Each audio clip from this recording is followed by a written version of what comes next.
It's a great privilege to welcome our special guest speaker today, author, educator, and expert on poverty, our own Dr. Payne. Please be seated. I always like to start with a story. I was in Waco doing a workshop, and at the break, somebody came up to me and they said, "We got to tell you what happened in our church." So we had a young lady who was coming to our church, and she was coming to midweek Bible study, and she was in the community college, a young lady from poverty.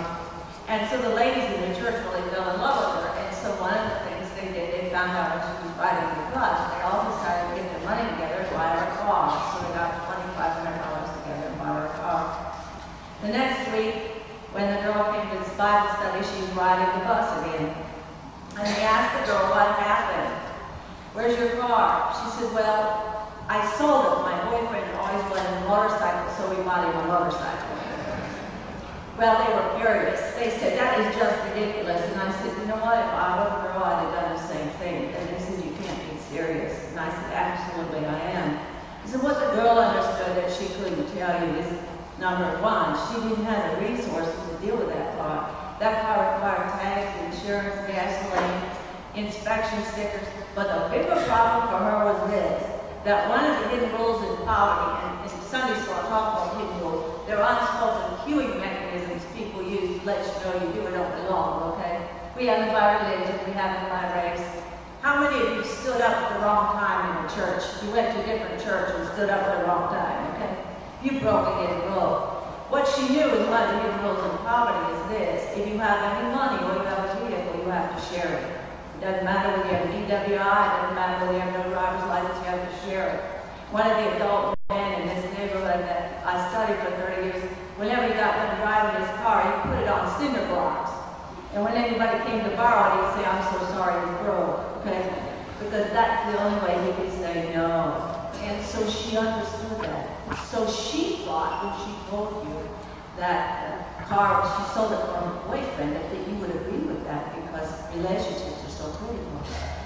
But she knew she didn't have the resources or the capacity to handle a car. And that's what we're going to talk about today. How you transition adults. It's a human capacity development model, and Jesus gave it to us. Jesus, when he started his ministry, he did not go to the synagogues and the businesses and the government and say, "Okay, now, ante up, give me some money. I'm going to work with the poor and the underserved." He didn't do that. He did the two things we find you have to do if you want to transition adults. Number one, he gave them information. He said, he went straight to the people and said, "I'm going to tell you how you can have your own salvation." And the second thing he did that you have to do to transition adults, you have to provide them relationships with people different than they are. And he did that with his disciples in his one-on-one ministry. If you look, almost always, what he did with his ministry is it was one-on-one relationships. And those two things transition people. First of all, money does not change thinking. It doesn't build human capacity. I don't know if you know the research on who wins the lottery in America, but 80 to 90% of people in America who win the lottery, within 5 years, they're in worse financial shape than before they won. Okay. So you knew there was a reason God wasn't answering your prayers. You just didn't know what it was. Well, what happens is that when you build human capacity, you have to do two things. You have to provide information and relationships. And Jesus understood that. And one of the key pieces is that you provide relationships with people different than you are. Social bridging capital is what Putnam calls out of poverty. All of you in this room know Liz Nisbet, okay? And one of the things I admire so much about Liz is she has the ability to build relationships with people different than she is. She has more social bridging capital in her little finger than most people have in their whole body.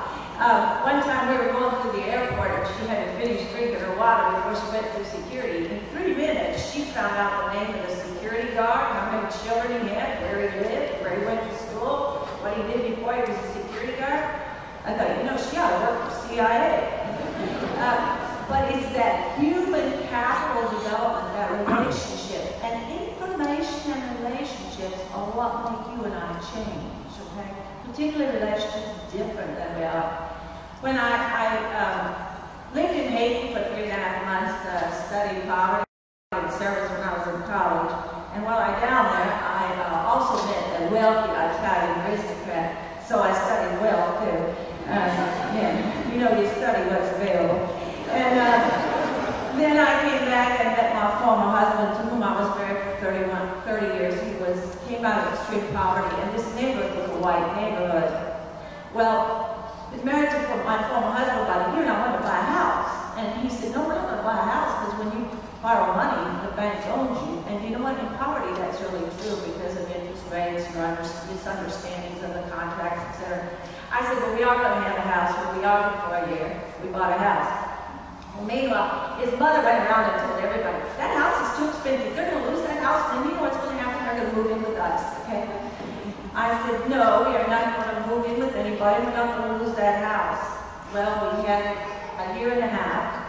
And what I knew that I didn't think to tell, and what so many people in this room have, is this huge knowledge base and human capacity. I knew that you could afford a house, you could be up to 30% of your total gross and indebtedness and pretty much be okay. And even with the house payment and the truck payment, we were only at 12% total indebtedness. So I knew we were okay.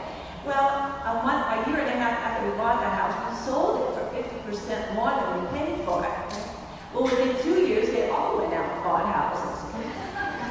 Because there was a model there. And it was with people they trusted. One of the things that happens in human capacity development is you have to have choice. See, Jesus instructed us to change. When that woman at the well, he said, and go and sin no more. Jesus gave us a cognitive model based on choice. Ask and it shall be given you. Seek and ye shall find. Knock and it shall be open to you. That's a choice model. And what Jesus understood is you can't have love, you can't have capacity, you can't have desire.